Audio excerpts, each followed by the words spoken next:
Henry David Thoreau said, "There is no remedy to love except to love more." My name is Tricia Sulpizio, and I'm your host for another episode of Teen Bedtime Stories, a podcast for anyone who likes to listen to and discuss good books. In this episode, we'll continue reading A Farewell to Arms, a novel by Ernest Hemingway published in 1929. Last time we read Chapter 7 in Book 1, and now I'll continue with Chapter 8. After the reading, I will follow up with a few quick facts and then my impressions. So let's begin with Book 1 of Chapter 8. The next afternoon, we heard there was to be an attack up the river that night and that we were to take 4 cars there. Nobody knew anything about it, although they all spoke with great positiveness and strategical knowledge. I was riding in the first car and we passed the entry to the British hospital. I told the driver to stop. The other cars pulled up. I got out and told the driver to go on and that if we had not caught up with them at the junction of the road to Cormons, to wait there. I hurried up the driveway and inside the reception hall and I asked for Miss Barkley. She's on duty. Could I see her just for a moment?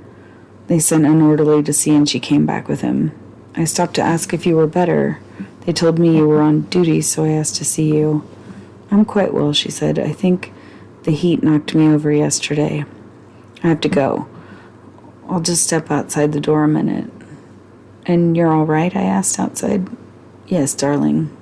Are you coming tonight? No, I'm leaving for a show up above Plava. A show? I don't think it's anything. And you'll be back? Tomorrow. She was unclasping something from around her neck. She put it in my hand.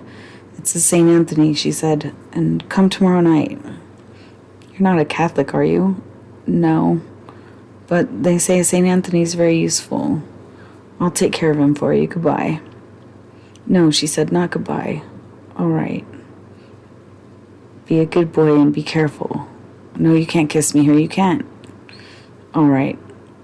I looked back and saw her standing on the steps. She waved and I kissed my hand and held it out. She waved again.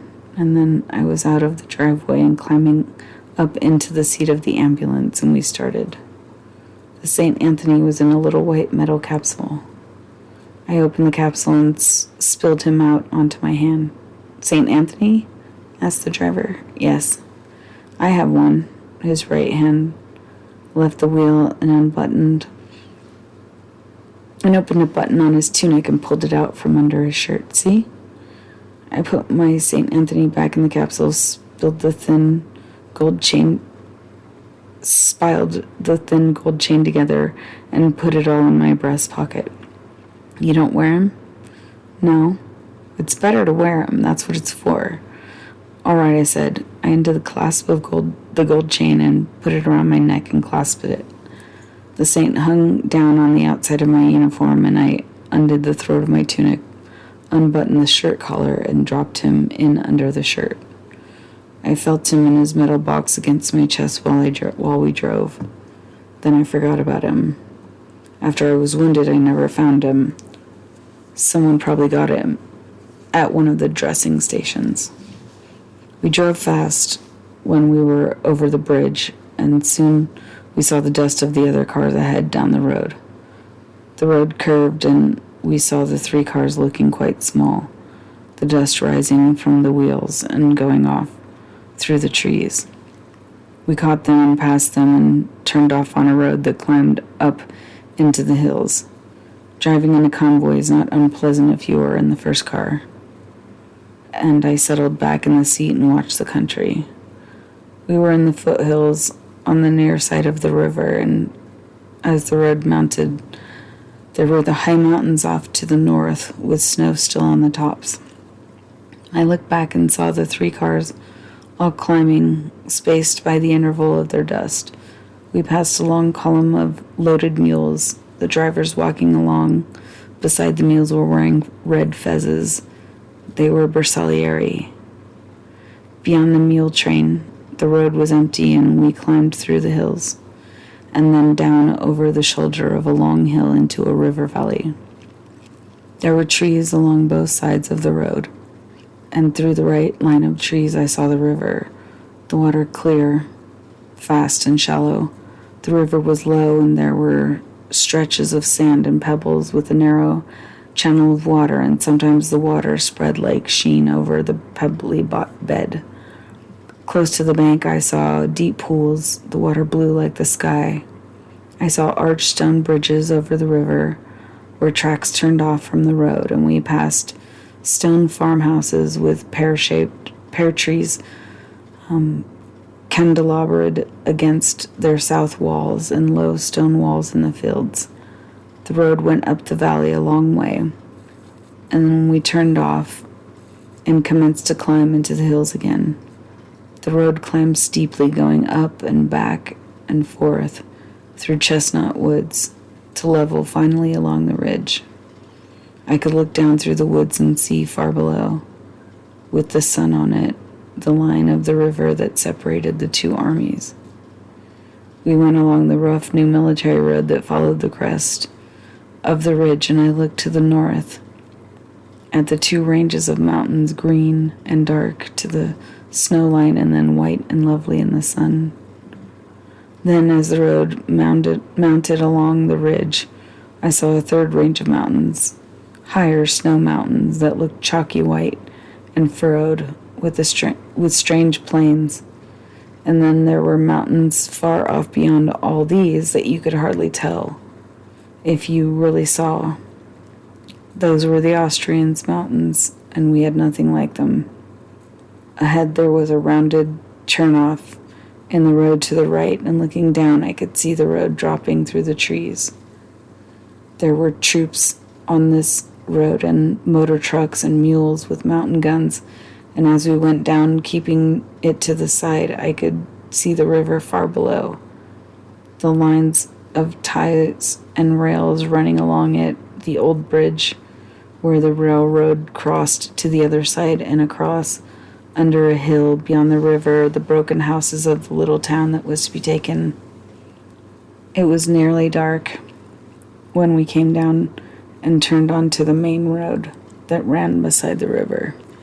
That concludes chapter 8 of book 1. So a few quick facts. Cormons, where he was talking about meet me at the junction of Cormons. Cormons, Italy, is a town. It's west of Gorizia, where they started out from. And it's kind of a fun fact, but Cormons has a winery that started this project in 1983 called the Wine of Peace. If you've ever had Vin Santo, it's what they call the Wine of Peace. It's like a dessert wine that the Italians use to like celebrate special occasions, weddings, and stuff like that. And they have a vineyard there that hosts, they call it the World Vineyard.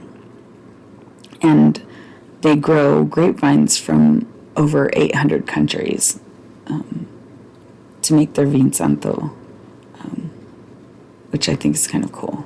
I'd love to visit there. I linked a video in the description of the city. It's like completely picturesque and beautiful, that entire region. So it's kind of cute that he was talking about the scenery, and it kind of paints a picture of what it still looks like today. It's kind of fascinating. The St. Anthony that she gave him is St. Anthony of Padua. Padua. I mispronounce everything. I apologize. But it's the Roman Catholic patron saint of Italy, believe it or not. And he's known as the patron saint of the poor, of sailors and fishermen, of priests and travelers, and funnily, he's the protector and guardian of mail, like letters. There's a cute story, I linked it in the description too, but about this woman was writing to her husband for years, getting no response, and so she put a letter of St. Anthony to her husband in the hand of the statue of St. Anthony. And I guess when she came back the next day, the letter was still there, but she pulled it down, and it was a letter from her husband. It's kind of cute. So I guess a priest had found the letter in the hand, took it to her husband and got a letter back for her. And that's how they exchange it. But I don't know how much of a saint Anthony was. But he was clearly very popular as an orator. He was known to be an acclaimed public speaker, which I, of course, have tremendous respect for. He's a saint in my book. I don't know. Convoy, if you don't know what that is, it's just a trail of moving vehicles. They just all go in line together. There's more safety in numbers, I guess. But they're also a moving target for the enemy. A fez is, right, it's those red cone hats with the black tassel. And the Bersaglieri is, if you remember, he mentions them a few chapters back, are the Italian marksman units, which in America we would call them snipers. So my impressions, I think when he mentions the Bersaglieri, to me it seems like a foreshadowing of some future event, because if you remember, Ernest, the author of the book, not the narrator of this story, but he did leave his Red Cross unit when they left, I think what he's describing is this particular conflict, and he didn't want to go with them, and so he stayed behind and hung out with the Bersaglieri and started wearing one of their uniforms. So I think he was passing as one of their soldiers. So maybe that's a foreshadowing of what's to come. I don't know. But it's interesting that he was in a vehicle and they were pulling mule packs. So it's not like they live these glamorous lives. But I think if you remember, or if you've done any study of Ernest Hemingway's life, he spent a lot of his early childhood. His parents would take him to a lake in Michigan, I think, for the summer. And him and his dad would hunt and fish. And a lot of his stories are about the outdoors, and he does describe a lot in his book. So he had to, even though he was nearsighted, he had to learn how to shoot, at least with some accuracy, or he would have gotten frustrated and stopped doing it, I'm sure. But regardless, I think he probably understood the amount of skill required for those men to complete their missions, right? As a sniper, you have a very important role, and you have to be on point. And I think it's pretty safe to say that he had great admiration and respect for the Bersaglieri. But regarding his relationship with Miss Barkley, I think as ill-fated as it will probably be, since this book is considered a tragedy, a tragic love story, I'm sure that's an ill-fated relationship, but it's really sweet that he goes out of his way to stop by the hospital. I mean, it was not that far out of his way, but he makes it a point to go and see her, and that she gives him the St. Anthony. Obviously, there's some kind of a bond there, but it just shows, like, this character's motivated. He's just so young. He's so American. But he's also, like, in a foreign place without family or friends. No safety nets. And he appears not to be particularly close with anyone. No one back home. None of his, flatmates or whatever they are. He obviously likes the priest a lot, and he makes friends easily. But he's kind of a fish out of water, and it makes sense that being in those circumstances that he would start to cleave to her, I think. And I'm also starting to get the impression that his cavalier attitude is merely just a coping mechanism for him, right? I don't know if you caught it, but he does mention being wounded and losing his St. Anthony at one of the dressing stations. And so we know he obviously survives the wounds, or he wouldn't be narrating the story. but it does feel like he's deflecting the severity of it as a way of like protecting himself from the impact that it's had on his life. I know for me, I was injured in a motorcycle accident several years ago, and I just remember being so insecure about it. It was just my hand, but I wouldn't take it out in public. Like, I was making a bigger deal out of it than it was, just because of how insecure it made me. And I was always worried that somebody would see that part of my finger was missing and like judge me. And even when people asked about it and seemed sympathetic, I felt really foolish talking about it. And I don't know. I felt humiliated being maimed, as stupid as that sounds. And it was just a little, hand injury. But for Ernest, he walked with a limp, right? He had over like hundreds of shrapnel wounds, and it was a long recovery time. In fact, they said that the priest even read him last rites when he was in transport, because they weren't sure if he was going to make it. So, yeah, he was hit with shrapnel and then shot 2 different times. So it was pretty traumatic, but he seems to be downplaying it fairly significantly. But I have no doubt that walking with a cane would have affected his self-image. He was a young man. It just makes you feel different about yourself and your body, and there's just no way to avoid the hit. No pun intended. But Catherine giving him the St. Anthony is really precious. I think she obviously has some feelings for him, although she keeps trying to deny it to herself. It's obvious. Every time she calls him boy, I think it's her way of trying to demean the relationship. Like, she's keeping him at arm's length while still trying to emotionally distance herself from her own feelings for him. Like, she doesn't want to get caught up, like the kids would say, I guess. And yeah, I think she's just trying to deal the best she can. Like, she obviously cares about him, whether it's him or not. She is feeling a connection with him, and I think that scares the crap out of both of them,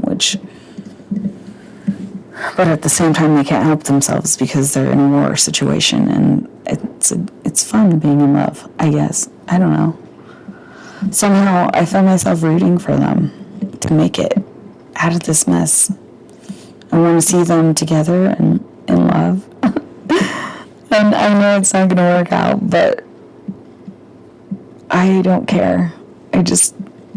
I'm starting to love their love story, even though it's really primitive. But I really want Frederick or Frederico Enrico to find his happily ever after.